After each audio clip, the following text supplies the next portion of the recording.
Hello. Hello, बंदगी साहब, चौड़ों में कोट कोटी बंदगी पहुंचे। हाँ साहिब बंदगी बोली बोली। और बंदगी साहब, बंदगी साहिब बंदगी बोली बोली। दरियाबाद क्षेत्र से लालदास बोल रहा हूँ साहब। हाँ हाँ बोली बोली। बड़ा आनंद है हमका साहब को देखें, दुआ बंदगी हो जाए। और सुनाइए साहब। सुनाना क्या है, जो भी वीडियो है ना 500-700 वीडियो है सब सुन लेना बस। क्या अच्छी बातें हैं, समझ में आता अरे है। वो तो है साहब, वो तो आपकी दया है, सब मिल रहा है साहब घर बैठे। हाँ अभी देखो जमाना सब ऑनलाइन का हो गया ना। जी साहब। हाँ अभी देखो ऑनलाइन में तो हमें सब चाहिए, काम भी घर बैठे चाहिए, पैसा जेब में नहीं रखना, ऑनलाइन पेमेंट होना चाहिए, सब ऑनलाइन।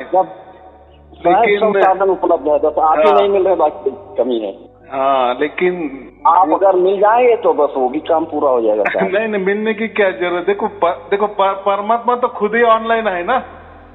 वो तो है ही साहब, लेकिन साहब ने कहा है जब तक न देखो अपने नहीं ना तब तक न मानो गुरु के बहना। आप दीदार होना चाहिए ना साहब। हाँ बात बराबर है।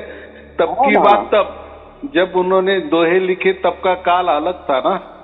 सब सत्यवान लोग थे, सब सत ही था, आजू बाजू ऊपर नीचे सब सत ही सत भरा था, बोलते ना।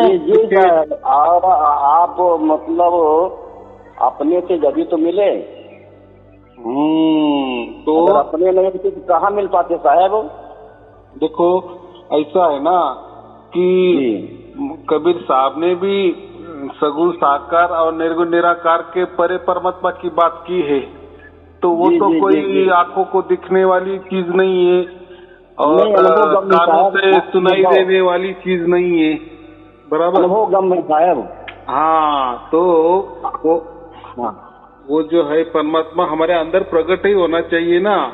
घट में ही साई है ना, वो साई तो प्रकट होना चाहिए ना, यानी आत्मा को परमात्मा मिलना चाहिए ना। आप हमारे अंदर प्रकट हुए जब तो बोल रहे हैं। हाँ तो बात बराबर है, वो आपका भाव है, अच्छी बात है। तो बहुत सारे लोग बाकी लोग क्या करते हैं, परमात्मा को सगुण साकार में लाने की कोशिश करते हैं, आकारों में लाने की कोशिश करते हैं, नाम में लाने की कोशिश करते हैं, रूप में लाने की कोशिश करते हैं। तो ऐसा क्यों? तो फिर उनका दर्शन के लिए लोग ये हो जाए, उनका दर्शन करे, उनको ही माने, उनका ही फोटो गले में लगाए, उनका ही फोटो अपने देवघर में लगाए, बराबर। वो इच्छा उनकी वो रहती है। नाम लेते हैं कबीर साहब का या कोई संतों का, महापुरुषों का, लेकिन उन्होंने क्या कहा है? जब कबीर जी थे तो उन्होंने कभी उनकी मूर्ति बनवाई क्या? कभी उन्होंने उनका पंथ चलाया क्या? नहीं चलाया ना। ये तो बाद में लोगों ने बहुत सारे कुछ तैयार किए, दोहे तैयार किए, दोहे के माध्यम से फिर गुरु का देखो यहाँ क्या हो रहा है, जिनको गुरु गद्दियां चलानी है ना, यानी परमात्मा को सगुण साकार आकारों में लाने का है ना, वही गुरु की बातें करते। लेकिन कबीर साहब ने सतगुरु की बातें की है। सतगुरु ये परमात्मा होता है, ये की है वो। और ये गुरु जो है ना, ये हमारे देहिक होते हैं। और देही गुरु का काम क्या होता है? देही गुरु तो ये सगुण साकार होता है, आकारों में होता है।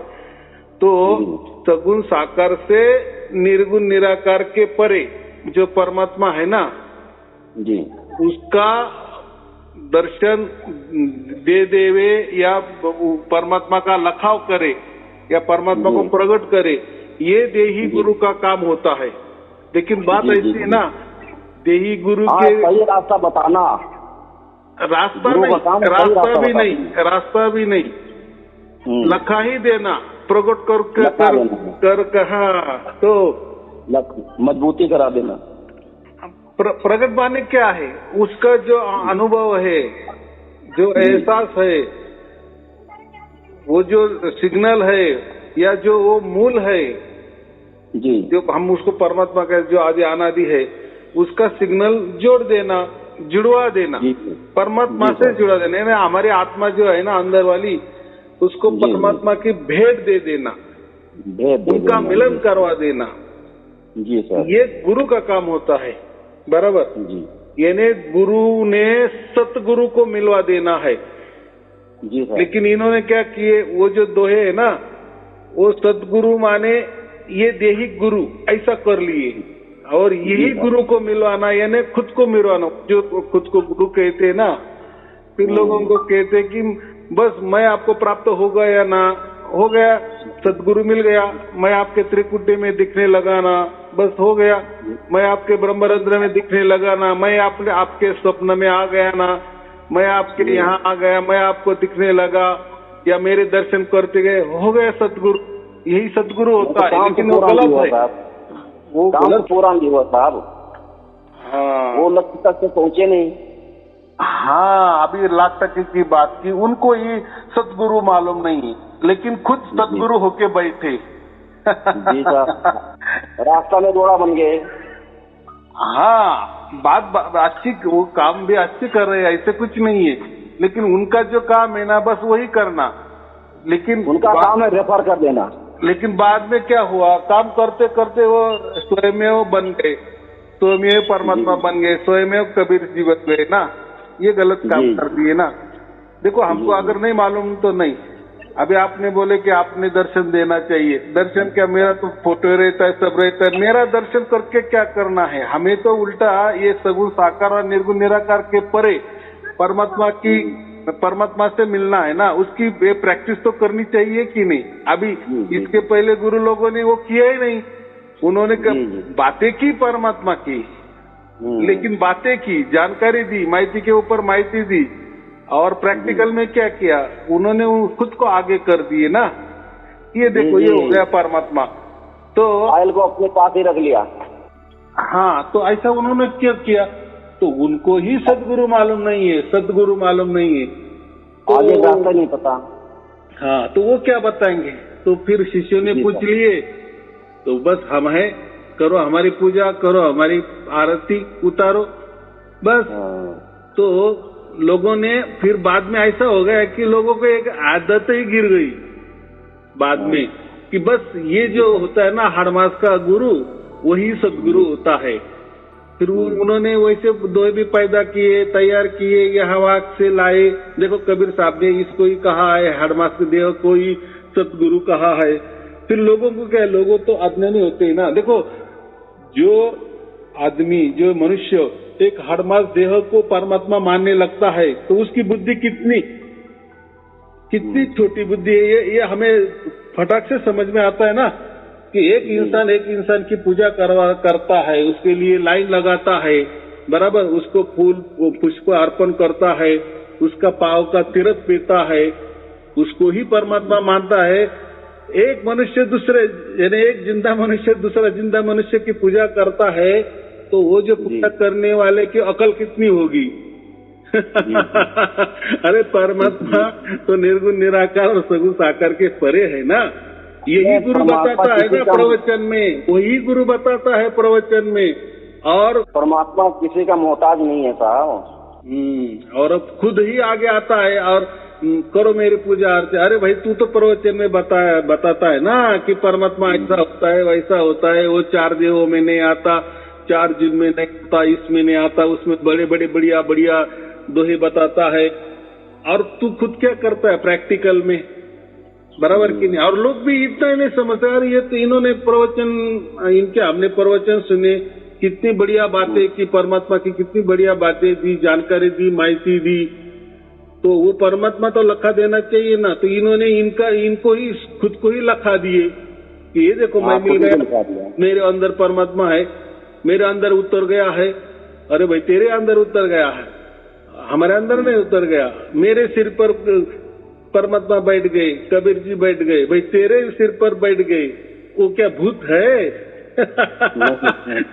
इन्होंने कबीर जी को भूत बता दिए, भूत करवा दिए। तो कोई बोलता है मैं गुरु नानक देव जी हूँ, गुरु नानक देव जी को भूत बना दिए। तो ये ऐसी बातें, और लोग मान रहे हैं ना, दल्लाड़े से मानते हैं ना।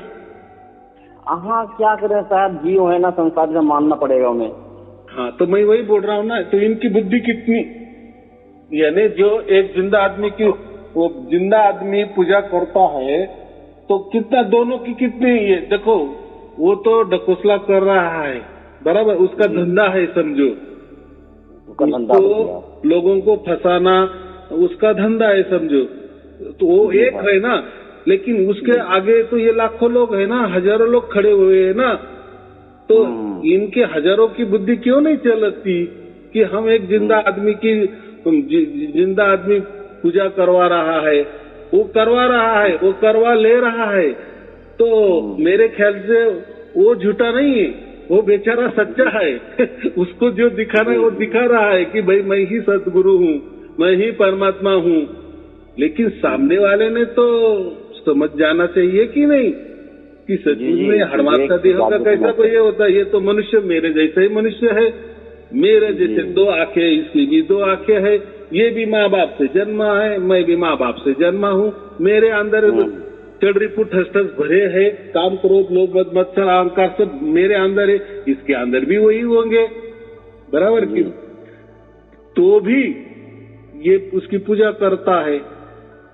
और वो जो है ना, वो जो नौटंकी करने वाला, वो तो प्रवचन में तो बहुत बढ़िया बढ़िया बातें करता है, परमात्मा ये होता है, वो होता है, शरीर के बाहर होता है, आत्मा घट में होता है, परमात्मा घट में होता है, वगैरह वगैरह वगैरह, लेकिन खुद घटी बैठता है ना, इसका प्रैक्टिकल नहीं, प्रैक्टिकल में फेल है, प्रैक्टिकली फेल है। तो बात ऐसी है, ऐसा क्यों होता है? देखो उसके सामने लाखों लोग होते हैं, लाखों लोग उसकी पूजा करते हैं लाइन लगा के, तो ऐसा क्यों होता है? तो ये होता है कि ये लोग जो होते हैं ना, सामने वाले लाखों लोग, ये कोई भी परमात्मा प्राप्त करने के लिए जाते ही नहीं है, ये मैं आपको बताता हूँ।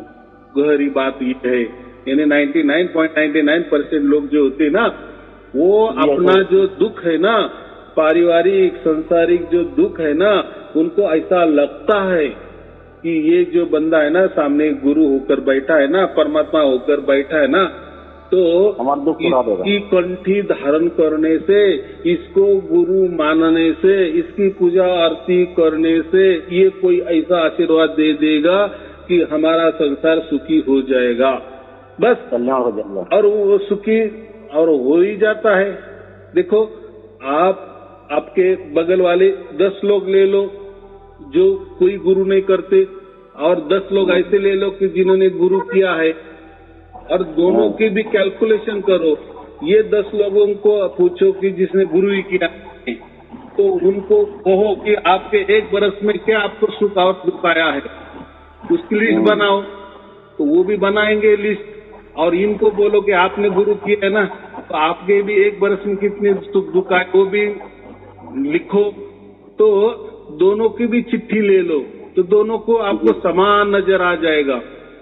हाँ, तो जो होता क्या है, जो गुरु करता है ना, तो उसका जो अच्छा हो जाता है ना, वो गुरु के माथे लगा देता है कि मेरे गुरु ने मेरा अच्छा किया, मेरे बेटे की शादी नहीं हो रही थी, लेकिन मैंने ये गुरु कर लिए, मेरी बेटी की शादी हो गई, मेरे लड़के को नौकरी नहीं मिल रही थी, मैंने ये गुरु कर दिए, धारण कर लिए, मेरे बेटे को नौकरी, यानी वो क्या करता है, सामने को थोपता है। अब लेकिन जिसने गुरु नहीं किया ना, किसी को वो मानता ही नहीं ना, क्या उसकी बेटी की कभी शादी नहीं हुई, क्या उसका लड़के को कोई नौकरी नहीं मिली, या उसका कोई अच्छा नहीं हुआ, ऐसा होता है क्या? नहीं होता है ना। उसके तो और अच्छे काम होते हैं जो गुरु नहीं करता, उसका बढ़िया काम करता है। अभी 1 लाख तक की बात करती है, जो उल्टा ज्यादा देव धर्म को मानता है ना, देवी देवता को मानता है ना, मूर्ति पूजा को मानता है ना, पूजा व्रत वैकल्य उपवास तीर्थ यात्रा वगैरह वगैरह जितना ही भगवान का करता है ना, उसकी ओर से उल्टा वो ज्यादा दुखी होता है। और जो कोई देवी देवता को किसको कुछ भी मानता नहीं ना, जो हम नास्तिक कहते हैं ना, उसका उल्टा सबसे अच्छा चलता है। बहुत बढ़िया। तो बहुत बढ़िया। ये क्यों होता है ऐसा? क्योंकि ये इसकी ओर से भगवान को ये करने जाता है, यानी भगवान देख मेरे को ऐसा करने दे, यानी इसकी महंगाई इतनी होती है, इतनी महंगाई होती है। तो मैंने कहा ना अभी कि गुरु के सामने जो लाखों लोग होते हैं ना, ये कोई परमात्मा प्राप्ति के लिए नहीं आते, बराबर। ये और ये जो गुरु है ना, इसको तो सब मालूम है। अगर किसी ने समझो हजारों में कोई बोल भी दिए कि मुझे साहिब जी परमात्मा चाहिए, तो फिर वो खुद आगे ही आ जाता है। यानी वो जो प्रश्न है ना सबके दिमाग में कभी उठ भी गया कि यार हम तो गुरु कर रहे परमात्मा प्राप्ति के लिए, लेकिन हमें परमात्मा तो किसी को तो मिला ही नहीं, हमारे संसारिक के सुख दुख के हल हो रहा है, बराबर। तो फिर गुरु ने वो तरकीब भी करके रखी थी, मेरा ही लॉकेट पहनो, बराबर, मेरे फोटो की पूजा करो या मेरी पूजा आरती उतारो, बस हो गया परमात्मा। यानी वो परमात्मा का जो रास्ता है ना, वो पहला उधर ही खत्म कर देता है, बराबर। जी जी जी, आगे कोई रास्ता नहीं। हाँ, फिर वो क्या है, फिर इसमें ये देता है, फिर लोगों के शादी कैसी होंगी, सामूहिक विवाह कैसा होगा, लोगों की नशा कैसे छूटेगी, सामाजिक काम कैसा होगा, वृक्षारोपण कैसा हो जाएगा, ज्यादा से ज्यादा आश्रम कैसे बढ़ेंगे, लोग कैसे बढ़ेंगे, ये सामाजिक कार्यों में लोगों को लगाता है। वास्तविक इसका आध्यात्मिक काम होता है ना, तो ये समाज काम करने लगता है। लोगों को ये समाज काम, देखो किसी की दारू छुड़ानी है, ये सामाजिक काम हुआ ना।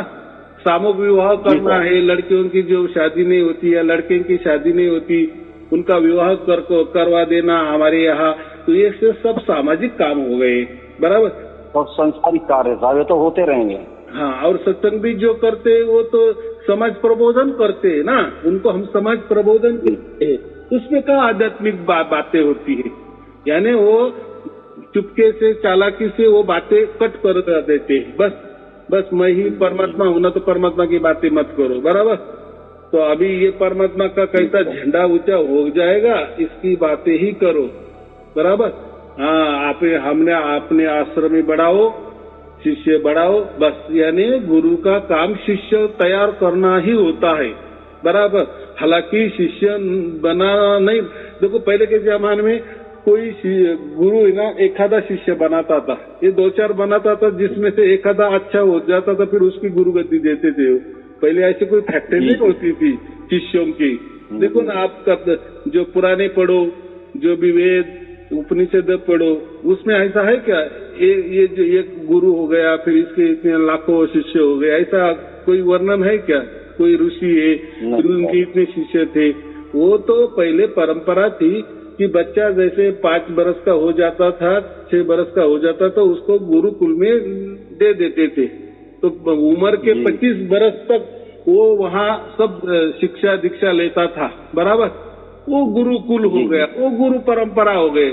ये आप भी का थोड़ी गुरु कौन सा गुरु ने ऐसा काम किए है?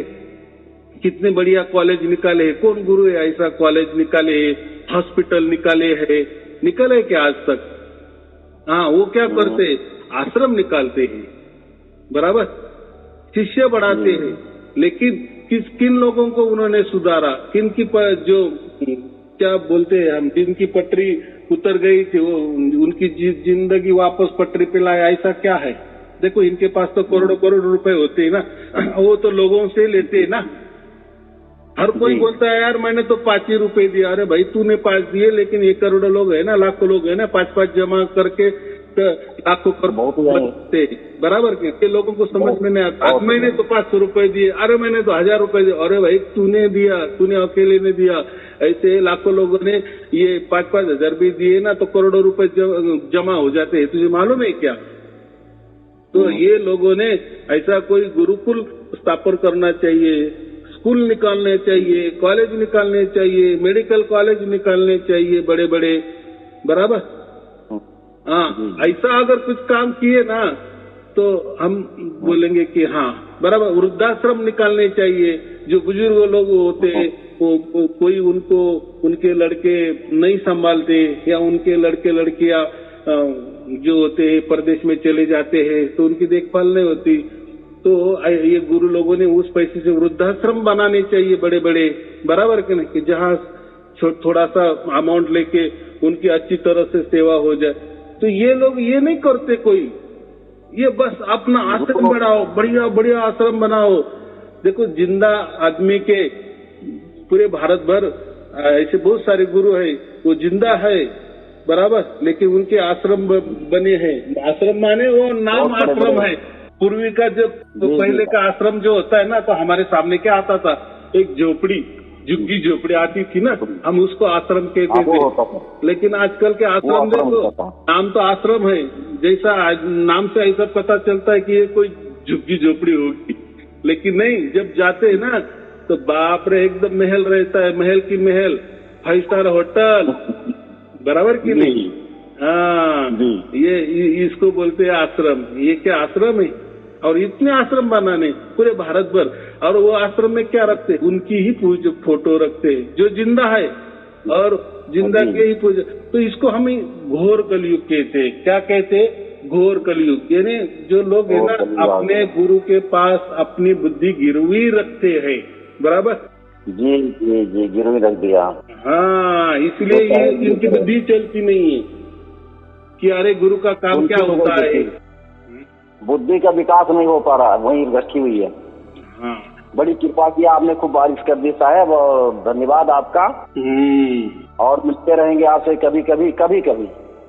कोई बात नहीं है। देखो, मैं आपका व्हाट्सएप नंबर है, मैं उसमें आपको लिंक भेज देता हूँ। जो भी आपके प्रवचन कुछ रहे होंगे वो सुनते जाओ, परमात्मा की प्राप्ति करते जाओ।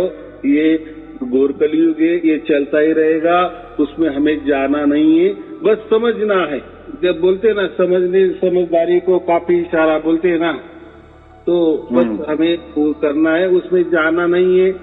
और क्या करते, और तो आप क्या कितने लोगों को बोलेंगे, और क्या क्यों बोलना है? जिसका जिसका नसीब है। नहीं, कुछ नहीं बोलना साहब, सिर्फ देखते रहना, बस साक्षी होके देखते रहना तमाशा, बराबर? चलो ठीक है, आपको और आपके परिवार के लिए शुभ आशीर्वाद। सत साहिब जी, सत साहिब जी, सत साहिब। चलो साहब, ठीक है, बंदगी साहिब बंदी।